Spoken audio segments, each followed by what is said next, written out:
Glória a Deus. Gênesis capítulo 25, versículo de número 19. Você pode estar em pé?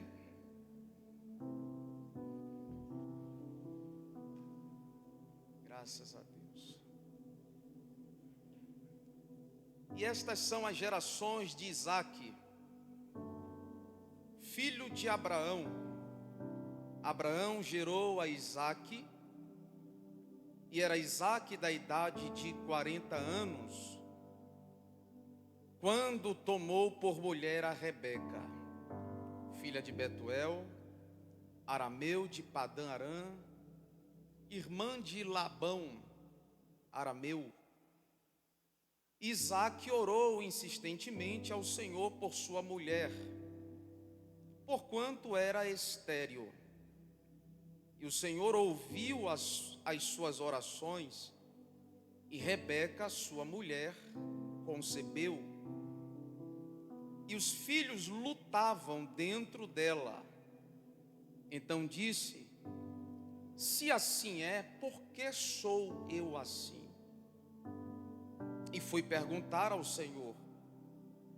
E o Senhor lhe disse: duas nações há no teu ventre, e dois povos se dividirão das tuas entranhas.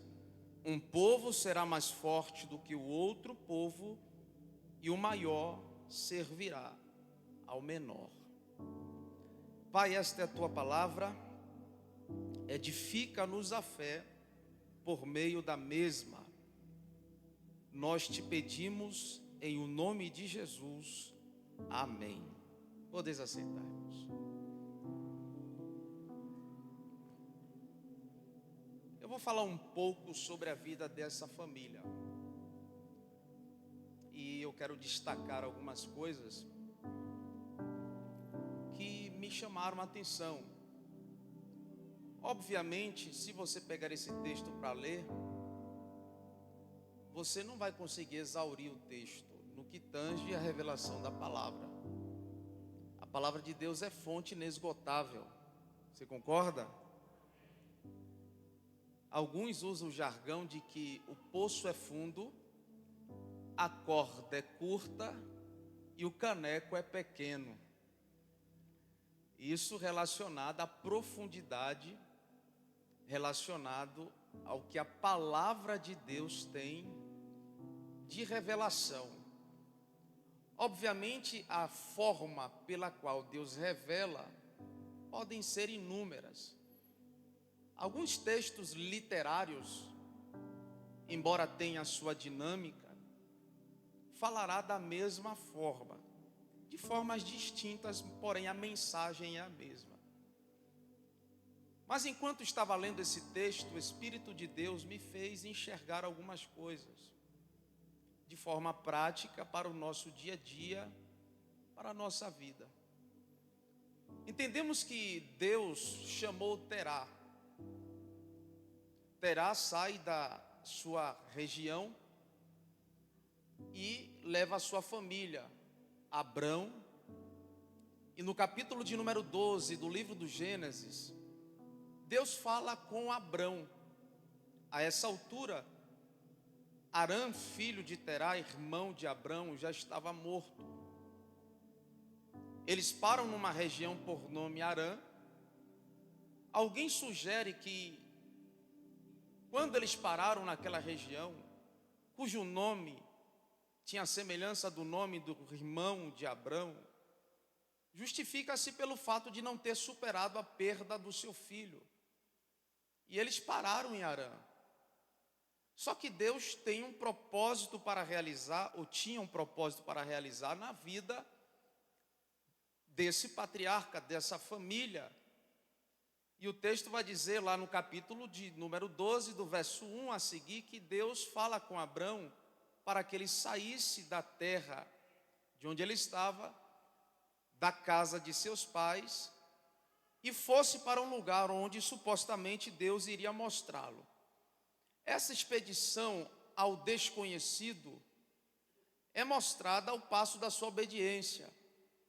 Até então ele não entendia para onde estava indo, mas as coisas começaram a fazer sentido para Abrão, ao passo que ele avançava em fé.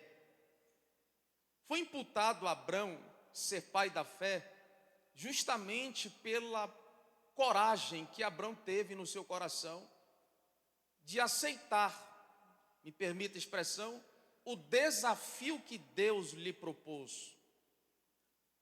Acredito que a maior parte de nós aqui não iríamos arredar o pé de onde nós estávamos. Você está aí, irmão? Acredito que a maioria de nós não iríamos sair da nossa zona de conforto, sair da casa de papai e de mamãe, sair da casa dos nossos irmãos, abraçando um desafio pelo qual nem Deus falou o que seria, mas ele vai. O interessante é que a prosperidade dele começa a aparecer ao avanço da sua obediência. E em Deuteronômio capítulo 28, a palavra de Deus vai falar que é precedida a prosperidade mediante a obediência. Deus fala com o seu povo ao adentrar Canaã: se ouvires, se guardares o meu mandamento, todas estas bênçãos te acompanharão, toda essa prosperidade. De igual modo, o Senhor fala na sequência do capítulo, e é uma série de prosperidade que Deus promete para aquele que o obedece, que a maldição viria do contrário se não obedecesse ao Senhor. Então a gente aprende que a obediência, ou melhor, a obediência precede a prosperidade. Se você quer viver uma vida próspera, você não precisa nem ser um religioso. Viva os princípios da palavra. Viva os princípios da palavra de Deus, obedeça a Deus, tema ao Senhor, que é o princípio da sabedoria, e será muito bem sucedido em todos os seus caminhos. Alguém disse, eu ouvi essa semana: ame a Deus, se relacione intimamente com Ele e faça o que você quiser. Ame a Deus, se relacione intimamente com Ele e faça o que você quiser. Como assim, pastor? Irmão, é muito difícil alguém que se relacione intimamente com Deus facilmente praticar coisas mundanas. Porque quem se relaciona intimamente com Deus, o seu coração é nutrido pelos princípios da palavra. A sua conduta é louvável por quem lhe observa. A Bíblia diz em Filipenses capítulo 4, versículo de número 8, que tudo que deve perpassar pela nossa mente é aquilo que Deus pode ser louvado. Tudo que for louvável, que for de boa fama, tudo que for agradável, nisto pensai. Então nós estamos olhando aqui agora uma família que recebeu uma promessa de Deus, e esse homem sai de sua casa, do meio da tua parentela, do meio da sua família, e abraça uma proposta que lhe foi feita por Deus, crendo no seu coração que foi Deus quem falou com ele, e Deus começa a fazer ele prosperar. Recapitulando, porque ele prospera? Porque obedeceu ao Senhor. Olha para quem está do seu lado, diga a ele: eu não vou ser taxativo nisso, nessa dinâmica, mas diga para ele assim: ó, quer prosperar? Obedeça a Deus. Ele prospera porque obedece, ele cresce porque teme, e ao passo que ele vai avançando, ele ver as coisas dando certo. Só que ele questiona no capítulo de número 14: Deus, cadê o filho? O Senhor falou que através de mim seriam benditas as famílias da terra. Deus, cadê o meu descendente?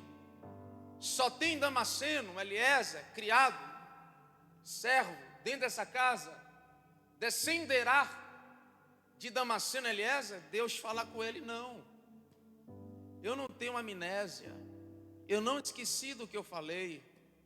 Todas as palavras, as promessas estão guardadas nas minhas mãos, e eu as liberarei no tempo certo. Estou parafraseando. Deus faz ele sair da tenda, olhar para as estrelas e manda contá-las. Não pode contar, são inúmeras. Assim será a sua descendência, Abraão. Farei de ti como a areia da praia, e através da sua vida, quem se relacionar diretamente com você prosperará, porque a minha palavra está sobre a sua vida.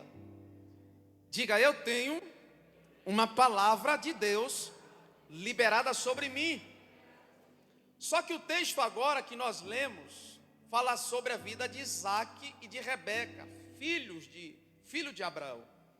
Da mesma sorte, este rapaz tem uma promessa sobre a sua vida. Da mesma maneira, recai sobre ele. Agora está Rebeca diante de Deus, orando porque ela sentia um movimento diferente no seu ventre. E Deus fala com ela: dentro do seu ventre tem dois povos. O maior servirá ao menor. E nasce. Mediante a característica do estereotipo, dá-se o nome a ambos. Um chama-se Esaú e o outro chama-se Jacó. Jacó nasceu pegado ao calcanhar de Esaú. E o texto vai dizer agora que esses tinham uma preferência distintas dos pais. Versículo 28, capítulo 25 diz assim: e amava Isaque a Esaú, porque a caça era de seu gosto, mas Rebeca amava a Jacó. Esaú, ele caçava e fazia o guisado, que traduz-se em o ensopado que o pai gostava. Todas as vezes ele ia ao campo, caçava um animal, cozinhava e trazia para o seu pai. Teve o apreço do coração do pai. E Jacó era um homem que ficava nas tendas, mais acomodado. E a sua mãe era mais próxima dele. E o texto vai dizer, queridos, que agora houve uma fome sobre a terra, semelhante à primeira. E Isaque sai com a sua família. Sai de cena Jacó e Esaú e entra em cena Isaque, o pai, novamente.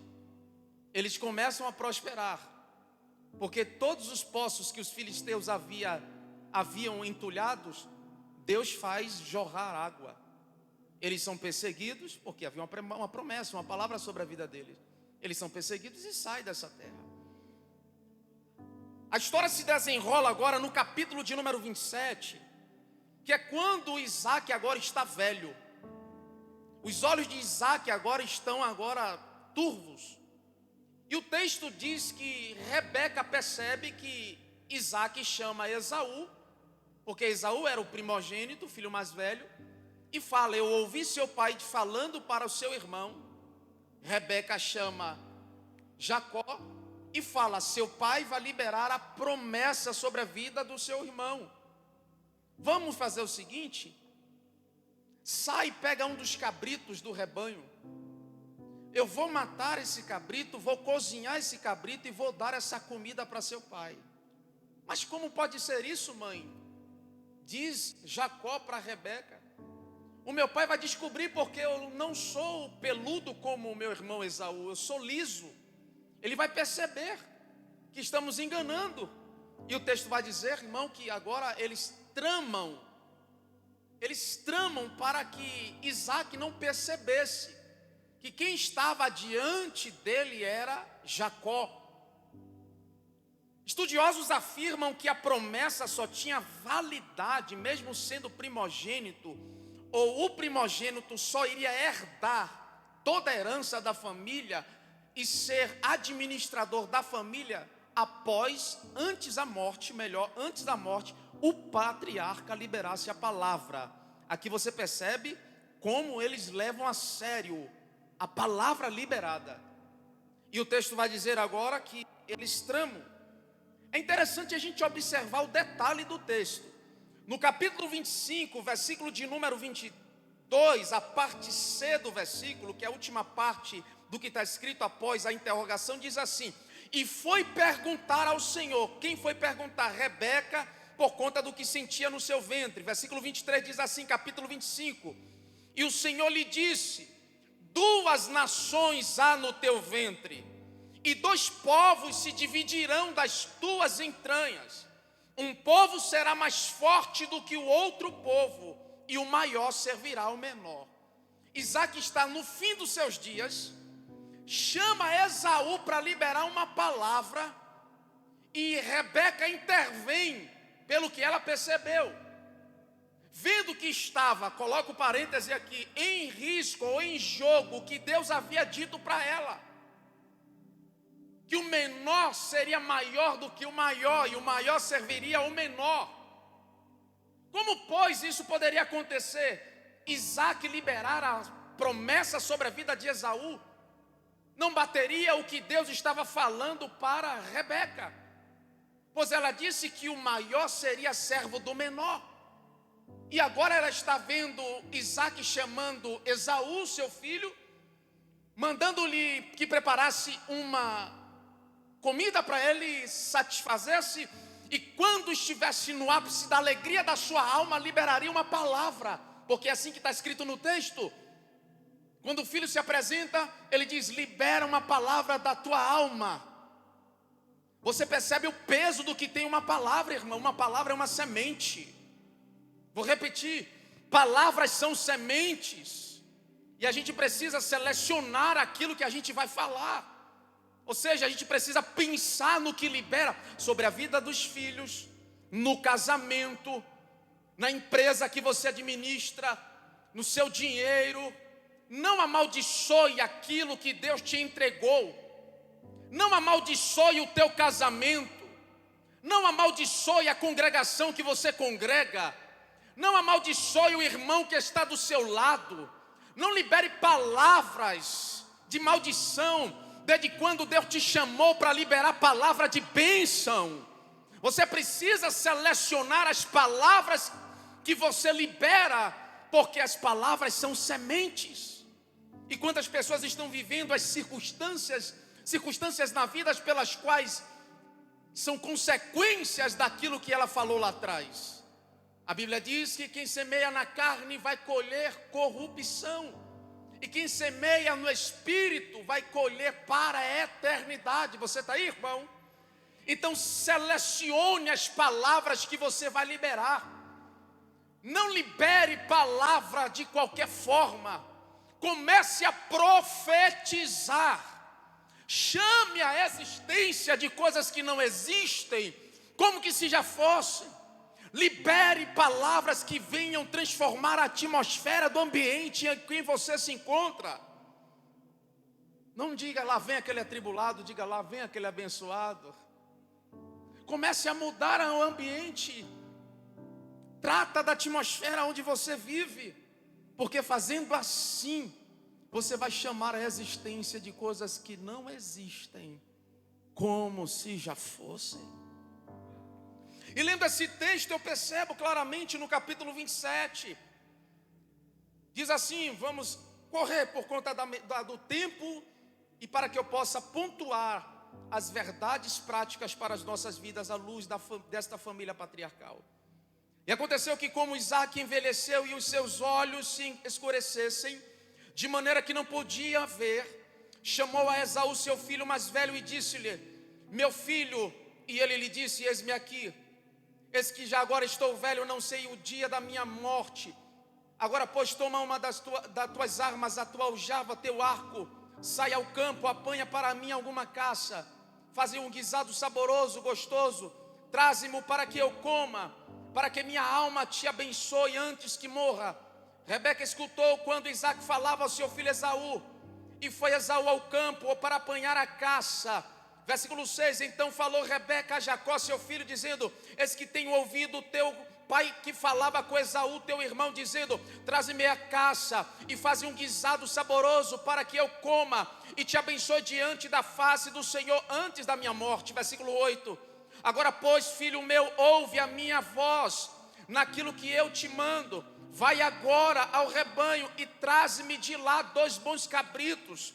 Eu farei deles um guisado saboroso para teu pai, como ele gosta, e levá-los a teu pai, para que coma, para que te abençoe antes da sua morte. A primeira coisa que eu quero pontuar aqui nessa noite, que podemos destacar nesse texto, é o seguinte. Ei, Jesus, já deu aqui. Achei. Glória a Deus. Deus quer que você faça parte do processo. Mas quer que você selecione as suas sementes. Veja bem, Jacó recebe a promessa, não recebe? Porque Rebeca intervém no processo de liberação de uma palavra de bênção para cumprimento daquilo que Deus disse que faria. Presta atenção aqui, que está lá no versículo 23 do capítulo 25. O maior servirá o menor. Queridos, Deus poderia intervir, fazer qualquer coisa para que Esaú não chegasse diante dele, de modo que ele liberasse sobre a vida de Jacó. Qualquer coisa Deus poderia intervir. Mas eu percebo que aqui, nesse processo, Deus escolhe, ou permite, me permita a expressão, Deus permite que Rebeca agora chame Jacó e intervenha no processo desse propósito, para que aquilo que Deus mesmo falou para Rebeca, que o maior serviria ao menor, se cumprisse. Subtende-se que eu e você precisamos nos envolver no propósito de Deus, e que nesse processo que leva-nos ao propósito divino, nós temos participação. Você está aí? Temos participação neste processo. A forma talvez seja pejorativa para alguém, a depender do ponto de vista que você olhe para esse texto. Ele enganou, pastor, se passou pelo irmão, enganou ao pai, e o pai várias vezes prova-o acerca da identidade. Quem é? É você, meu filho Esaú? Ele diz: sim, sou eu, Esaú, teu filho. E ele questiona: a voz é de Jacó, mas o cheiro é de Esaú. Talvez você olhe para esse texto e perceba que a forma pela qual Jacó se aproxima diante do seu pai, passando-se pelo seu irmão, para receber a promessa, a liberação do seu pai, cujo propósito de Deus era, através de Jacó, e eu vou lhe provar no texto, a forma, a maneira, a dinâmica tenha sido errada, mas o texto mostra para nós que lá na frente ele vai colher as consequências das suas ações. O texto diz, queridos, que no dia que chegou com fome em casa, Esaú desprezou a primogenitura. E quantas pessoas estão desprezando as bênçãos de Deus? Deus não vai confiar coisas grandes nas mãos daqueles que desprezam a Ele. 1 de Samuel capítulo 2, versículo 30, o texto diz assim: eu honro os que me honram, e os que me desprezam serão desprezados. Você percebe que Deus só abençoa a vida daqueles que têm o peito, que têm coragem para sustentar aquilo que Ele colocou na mão. Deus não vai colocar coisas grandes nas suas mãos que você não possa ter peito, capacidade para levar até o final. Olha o que Deus faz com a vida de Esaú. Ele desprezou a primogenitura para matar a sua fome momentânea. Esaú chega em casa, diz: estou com fome. Olha para Jacó, Jacó está cozinhando, sente o cheiro, lentilhas. Não era nem um guisado, um ensopado de cabrito, de ovelha, era lentilhas. Ele estava fazendo a lentilha, cheirou nas narinas de Esaú. E ele fala: que vale para mim a primogenitura se eu estou morto de fome? Como é que você pode pegar e nivelar com comida uma promessa que leva para a eternidade? Como é que você pode nivelar as coisas espirituais com as coisas desta terra? As coisas espirituais são efêmeras e tangíveis, mas são pífias diante das coisas eternas que Deus tem para nos abençoar. Estas coisas terrenas são passageiras. O ferrugem vai corroer, a traça vai comer, mas ele nivela, ele relativiza. De que vale para mim a primogenitura? De que vale? Ele coloca por pormenores aquilo que Deus tinha para a vida dele. E ele diz: eu estou com fome, toma para você o direito da primogenitura. E tem muita gente jogando fora a bênção de Deus.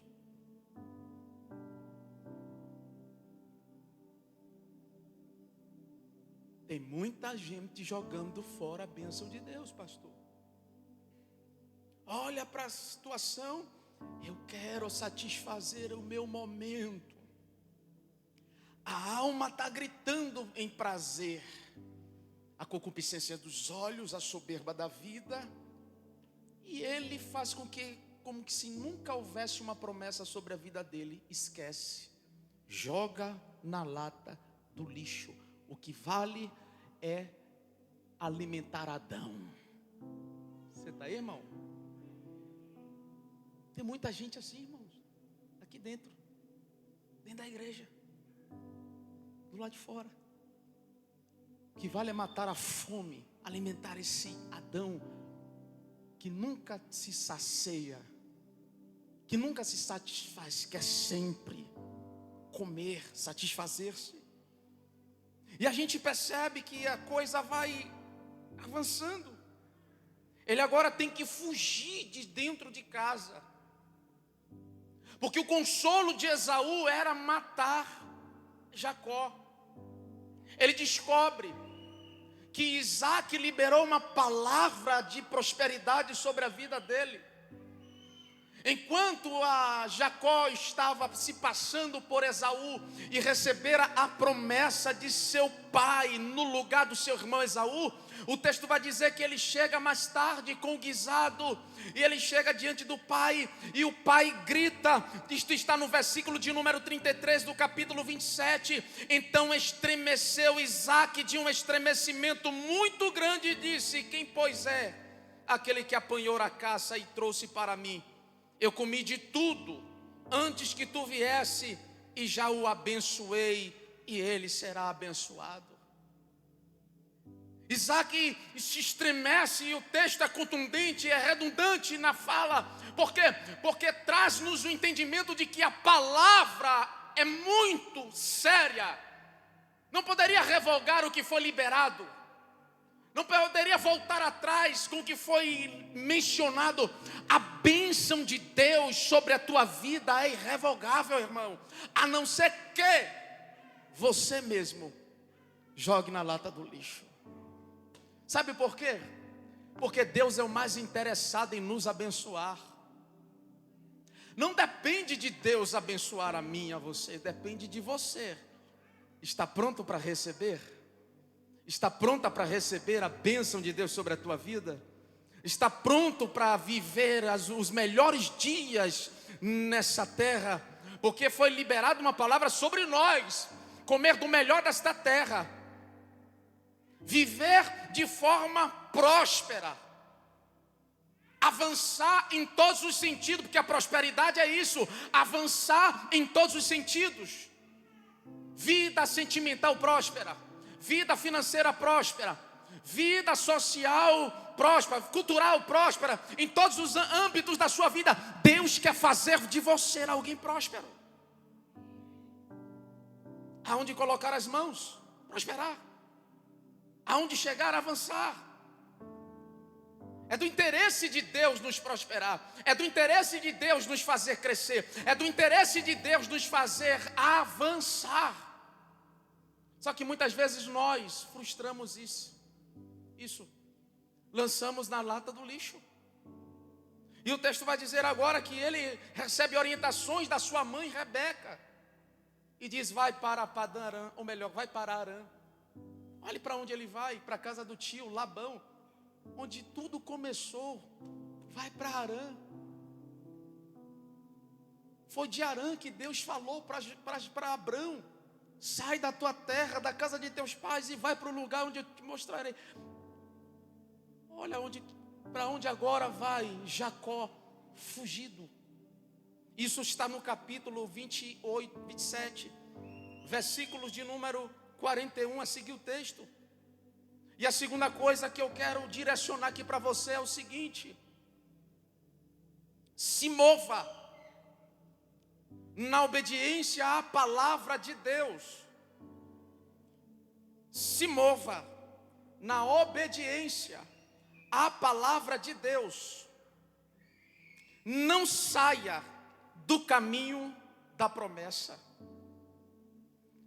Eles se moviam debaixo de uma palavra que estava liberada sobre eles. Você vai observar que Abraão, que Isaac, de Jacó, que eles se moviam na mesma revelação.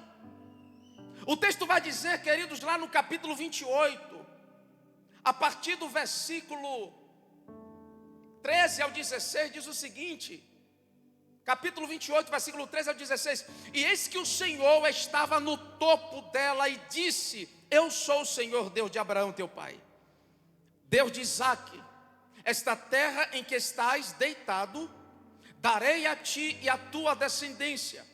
A tua descendência será como o pó da terra e estender-se-á ao ocidente, oriente, norte e ao sul. E em ti, na tua descendência, serão benditas todas as famílias da terra. Parece que isso aqui soa familiar, essa palavra. E eis que estou contigo e te guardarei por onde quer que fores. Depois te farei tornar a esta terra, porque não te deixarei até que haja cumprido o que tenho falado. Deus falou da mesma forma com Abraão no capítulo de número 14. Tu sairás, saiba que peregrina será a sua descendência, irá para um lugar, será escravo, mas depois de alguns anos voltará para cá. Deus está falando com Jacó acerca da mesma aliança, acerca da mesma promessa, acerca da mesma visão. O que eu entendo com isso aqui, nós, a igreja, precisamos nos mover debaixo da revelação da palavra, debaixo da visão que Deus nos deu, da orientação que Deus tem mandado para que nós caminhemos. Nós não podemos arredar o pé daquilo que Deus tem para nós. Você está aí, irmãos? Existe uma palavra liberada sobre a sua vida, e Deus não quer que você se mova um centímetro sequer desta direção. Não perca a rota, não saia da pista, não saia do caminho, não deixe o GPS entrar em outra rota. Lâmpada para os meus pés, luz para os meus caminhos é a tua palavra, Senhor. Você precisa entender isso aqui, queridos, que talvez a sua prosperidade, o seu crescimento, o seu avanço dependa da sua obediência intrínseca à palavra de Deus.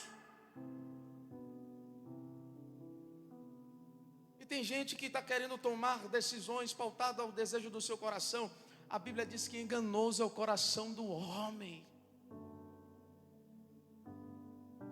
Eu sei que essa palavra está fazendo você pensar, refletir na sua vida.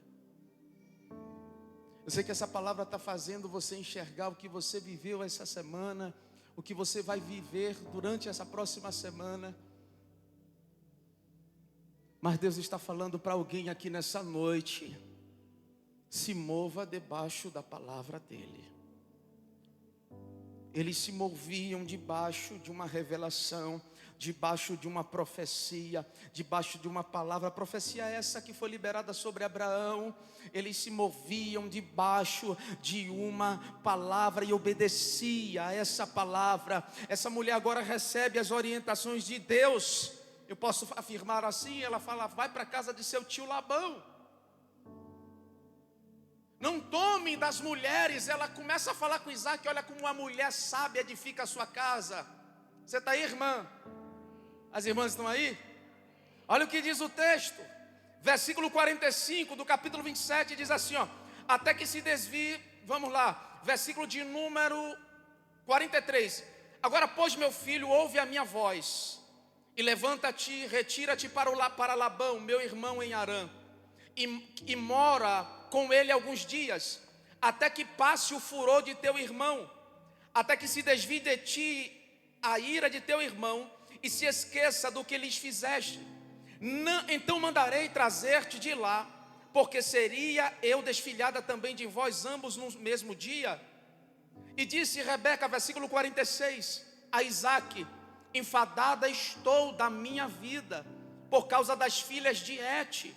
Se Jacó tomar mulher destas filhas de Et, como estas são das filhas desta terra, para que me servirá a vida?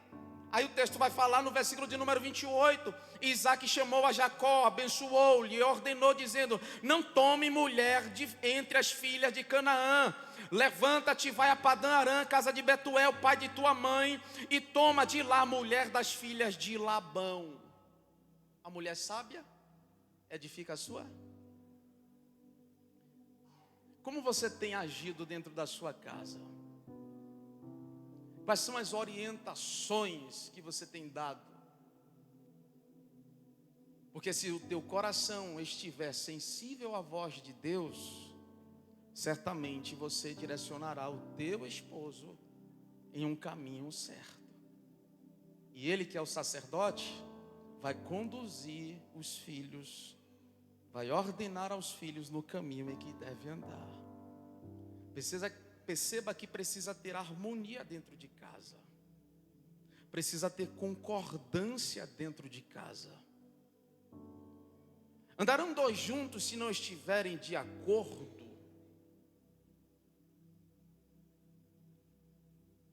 Para que Deus opere, para que a mão de Deus se revele, para que as coisas venham fluir, você precisa caminhar na mesma direção que ela, e ela na mesma direção que você.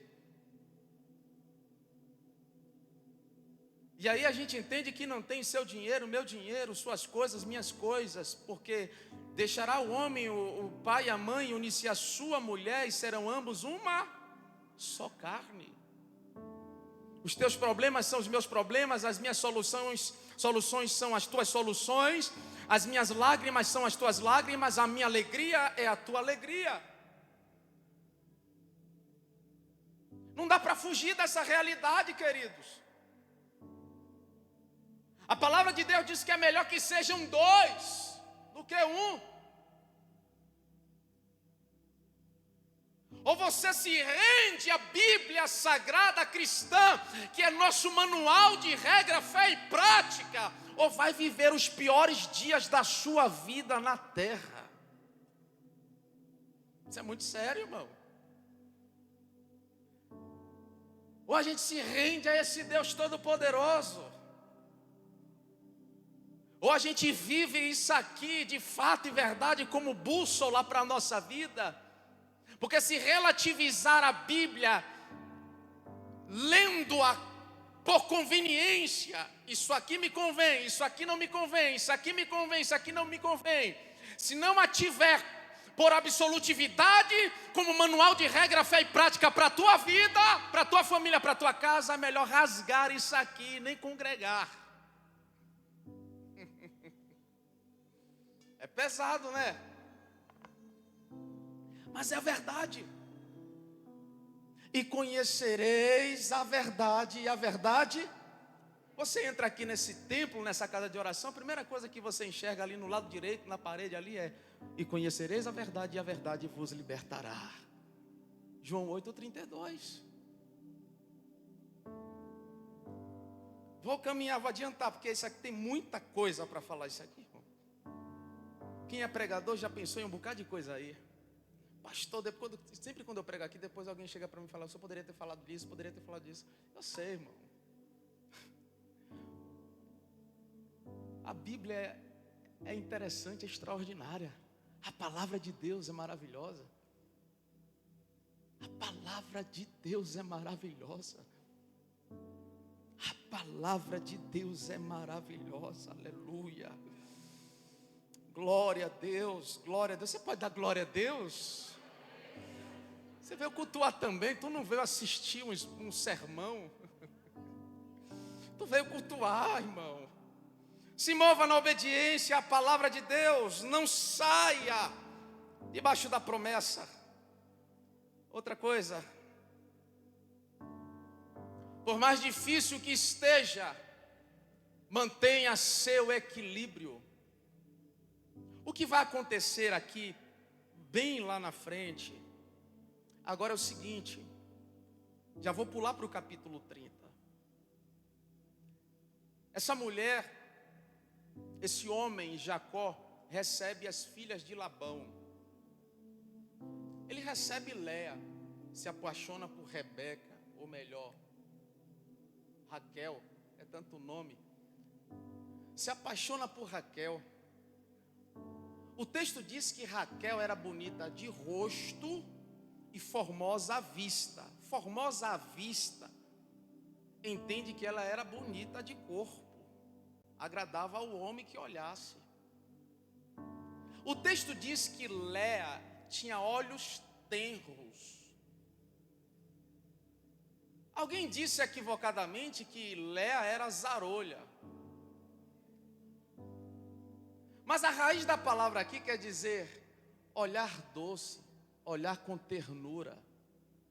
Eu entendo que um olhar com ternura não é um olhar de uma mulher feia. Mas o texto diz que Léa era grande e Rebeca era menor. Raquel é pegadinha. Esse homem se apaixona por essa Raquel. Ele fala: não é hora do dia para que tenham os rebanhos e dê água, é melhor vocês irem apacentando. E o texto vai dizer lá no capítulo 28, versículo de número 7 e 8, essa fala: eis que ainda é pleno dia, não é tempo de ajuntar o gado, dai de beber as ovelhas e ide apacentá-las. O versículo 8 diz assim: e disseram: não podemos até que todos os rebanhos se ajuntem e removam a pedra. Ou seja, daqui para que os rebanhos cheguem aqui e a gente consiga remover a pedra, já vai ser tarde. Então eles se antecipavam mais cedo, juntavam todos os rebanhos, para você ver como tinha rebanho Labão. E a gente vinha remover a pedra do poço, o sol já baixou. Então eles começavam a fazer cedo. Aí o texto diz: e lá vem aquela ali, ó. Aí o olho de Jacó, comprido, olhou para Raquel e disse: é essa. Eu não sei vocês, mas esse texto me confunde todo. É essa daí que eu quero. Trabalha há 7 anos. Era lamparina naqueles dias, né? Ele bebe, come, se alegra, enche a cara. Aí traz Léa, deita com ela. Tá ele deitando com Léa, pensando que era quem? Quando ele acorda, irmão, ele não toma um susto, não. Ele diz assim: não é essa. Não era essa aqui, não. E o texto vai dizer, irmãos, que ele teve que trabalhar, ó. Labão olha para ele e diz assim: ó, não é assim aqui na nossa terra. A gente não dá a mulher mais nova primeiro, a gente entrega a mais velha, a primogênita. Olha aí ele vivendo aquilo que ele viveu lá atrás. Se passa pelo irmão sendo primogênito, mas casa agora com a segunda. O que tem a ver Léa nesse bolo todo, irmão? Só que Deus é um Deus tão justo que age com bondade com Léa. A bondade de Deus atua sobre a vida de Léa de tal forma que Léa começa a dar filhos para Jacó. Dá 4 filhos para Jacó, enquanto Raquel está com a sua madre encerrada. Por quê? Porque aqui eu vejo claramente, Carol, a justiça de Deus se cumprindo na vida de uma pessoa que não tem nada a ver no processo de uma pessoa atrapalhada. É a dinâmica. Quiser saber por que Deus fez isso? Eu oro por você, peço para Deus te levar agora, e lá Ele vai te revelar. Porque tem coisas, irmão, que eu não entendo por que Deus faz. Eu aceito por fé. Creio porque está escrito aqui. E a gente percebe, missionária Joana, que Deus é tão bom, que nesse processo tão turbulento, Deus ainda pega uma mulher que não tinha nada a ver nesse processo aqui e age com justiça. É possível você ver na injustiça a justiça de Deus se move manifestando na vida daqueles que são justos, para que os injustos percebam que Deus é justiça. Não sei se você entendeu, mas é isso aí. O texto vai dizer, queridos, que a partir do capítulo 30, versículo 1, vendo Raquel que não dava filhos a Jacó, teve Raquel inveja de sua irmã e disse a Jacó: dá-me filhos, se não morro. Olha o que Jacó diz: estou eu no lugar de Deus que te impediu o fruto de teu ventre? E ela disse: eis aqui minha serva Bila, entra ela para que ponha filhos sobre os meus joelhos, e eu assim receba filhos por ela. Olha o desespero. O desespero dessa mulher, porque vê a sua irmã dando 4 filhos para seu marido. Léa era a esposa legítima de Jacó, mas Raquel era a mulher que Jacó amava. E o texto diz, queridos, que agora ela canta. Como cantou Léa? Léa cantou porque a alegria da sua alma foi ter dado filhos. Raquel canta porque a alegria da sua alma é motivada por uma inveja. Você já parou para enxergar isso aqui? Está aqui no texto. O texto vai dizer que agora a sua empregada dá filhos para Jacó. Assim como Sara intervém dando H para Abrão e nasce Ismael, assim também agora Raquel dá um jeitinho no processo. E quantas vezes nós queremos dar um jeitinho nas coisas que ainda estão em desenvolvimento diante de Deus? Queremos antecipar as bênçãos, como que se nós tivéssemos a capacidade de acelerar o tempo da maturação das coisas, sendo que não estamos prontos para receber tal coisa, e movidos por um ímpeto da nossa alma, gerado por uma inveja, ela agora quer louvar também, porque viu a irmã louvando. E como tem gente assim dentro da igreja, irmão. Ele canta, mas o cântico dele não é louvor, é movido por uma inveja. Você está aí, irmão? Não deixe a inveja tomar seu coração. Essa mulher está agora dentro de um ambiente totalmente de competitividade, porque a atmosfera, eu estou caminhando para o final da mensagem. A atmosfera o ambiente que está dentro da casa de Jacó, Léa, Bila, Zilpa, Raquel, esse ambiente aqui é totalmente danoso, é tóxico, porque elas entram num tipo de competitividade para ter o amor do marido. E para ter o amor do marido, elas fazem de tudo. Toma minha criada, toma minha criada. E começa a disputa dentro de casa. O texto vai dizer, queridos, que essa mulher agora só tem filho depois que o 7º filho nasce. Como essas coisas atrapalham o processo, o desenrolar de Deus em nossas vidas, sentimentos danosos, tóxicos, inveja, ódio, ira, raiva. Não deixe o seu coração ser contaminado por coisas pelas quais atrapalharão de você receber de Deus, queridos.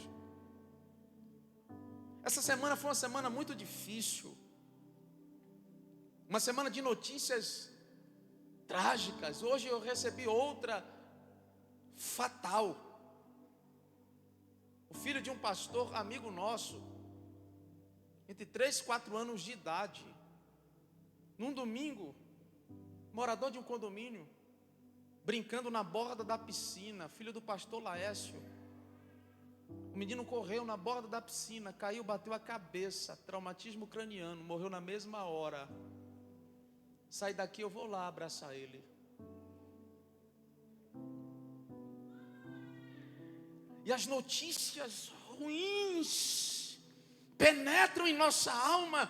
E se nós estivermos como espuma, absorvendo estas coisas que são danosas, a gente pode correr o risco de ficar azedo, travado, não se abrir para o novo de Deus, não se abrir para uma nova realidade que Deus tem para a nossa vida, não caminhar em novidade de vida. Não permita que estas coisas atrapalhem o teu fluir, o teu crescer, o teu avançar. Por mais difícil que esteja, mantenha o seu equilíbrio. Não faça como Raquel: toma aqui a minha serva, me dê filhos, coloque em meus joelhos, traga alegria da minha casa. Olha o que esse homem fala para sua esposa: porventura estou eu no lugar de Deus?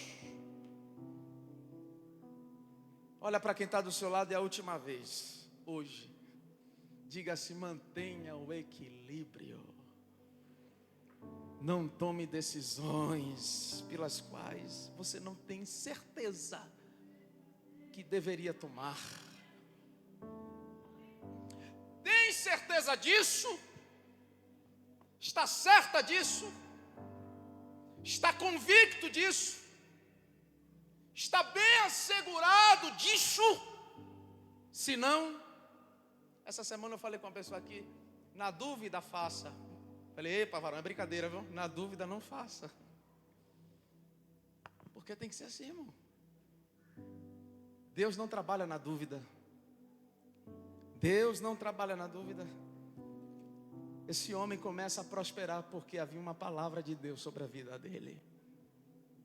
Eu vou liberar essa palavra sobre a sua vida. Você vai prosperar porque há uma palavra de Deus sobre a tua vida. Há uma palavra de Deus sobre a tua casa. Você vai prosperar, você vai dar certo em tudo que você colocar as mãos e disser que foi para a glória de Deus, e a profetizar que é para a glória de Deus. Tu lembra lá de José? Aonde chegava, Deus fazia prosperar. Prosperou na casa de Potifar, ele prosperou na cadeia, ele prosperou lá na casa de Faraó. Por quê? Porque tinha uma palavra de Deus sobre a vida dele. Aonde ele chegava, aonde colocava a planta dos pés, Deus chegava à frente, Deus confirmava a palavra. Por quê? Porque ele se movia no temor ao Senhor. E quem se move no temor ao Senhor não se afasta e nem se desvia da promessa. Em último lugar, nessa noite, eu quero te dizer, nessa noite, peça a Deus que te mostre a melhor estratégia. Se você estiver sem saída, se você está sem resposta, se você não está enxergando a luz no fim do túnel, chegou a hora, talvez, de você dobrar o joelho e fazer esta oração: Senhor, abra minha visão, para que eu saiba o que o Senhor quer que eu faça, para que eu saiba qual seja a direção que o Senhor quer que eu tome. Sabe por quê? Muitas são as cogitações do coração do homem, mas do Senhor vem a última palavra. O cavalo pode se preparar para a batalha, mas é do alto que vem a resposta. Enganoso é o coração do homem, mais do que todas as coisas, quem o conhecerá? Eu venho de Deus profetizar sobre a tua vida. Está na hora de você clamar aos céus e pedir para Ele: Deus, me mostra. Deus, qual é a direção? Deus, qual é a decisão? Coloca as palavras nos meus lábios. Mostra para mim. Fala na minha alma. Mostra, Deus. Aleluia. Tem tomado tantas decisões pelas quais está se arrependendo, porque não consultou ao Senhor. Chega de errar. Chega de bater com a cabeça na parede, com a cara na porta. Deus é o mais interessado em te abençoar. Aleluia. Ele só prosperou porque tinha uma palavra sobre a vida dele. Eu sinto Deus aqui, irmão.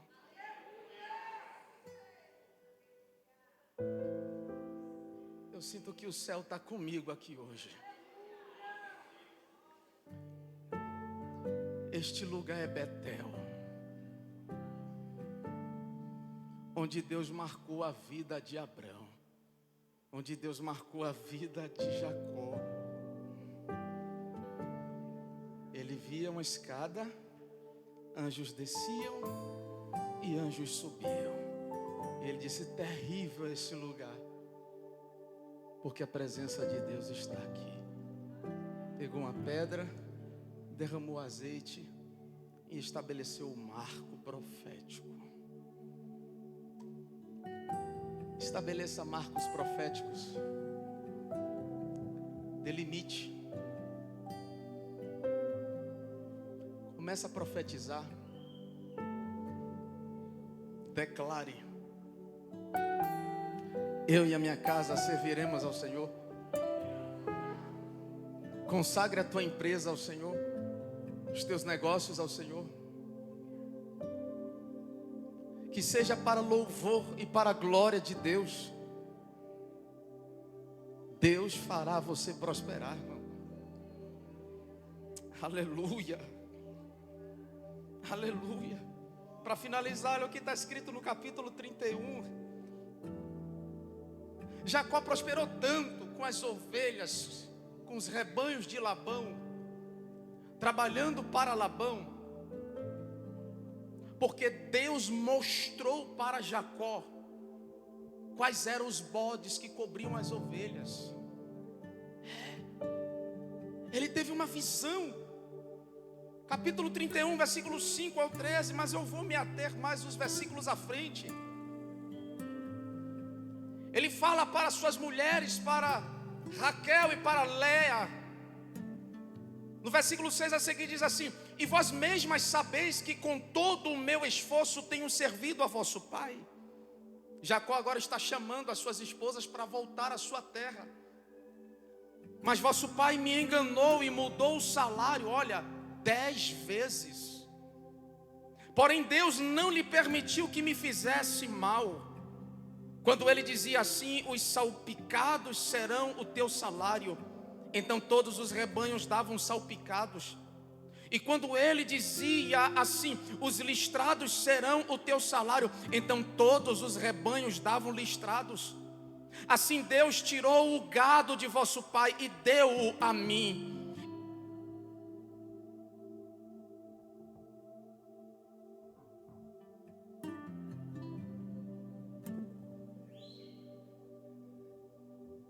E sucedeu que ao tempo em que em sonhos, ao tempo em que o rebanho concebia, eu levantei os meus olhos e vi em sonhos que os bodes que cobriam as ovelhas eram listrados, salpicados e malhados.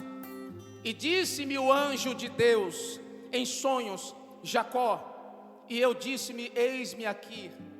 E disse ele: levanta agora os teus olhos e vê todos os bodes que cobrem o rebanho, que são listrados, salpicados e malhados, porque tenho visto tudo que Labão te fez. Peça estratégia a Deus. A melhor estratégia. Você representante, você é empresário, você é servo de Deus. Eu não sei qual é a esfera que você está recebendo essa palavra aqui, mas isso que é o mistério da palavra. São situações adversas aqui, mas Deus pode fazer desta situação um grande milagre. Eu quero convidá-los a estar em pé, porque eu quero orar por você.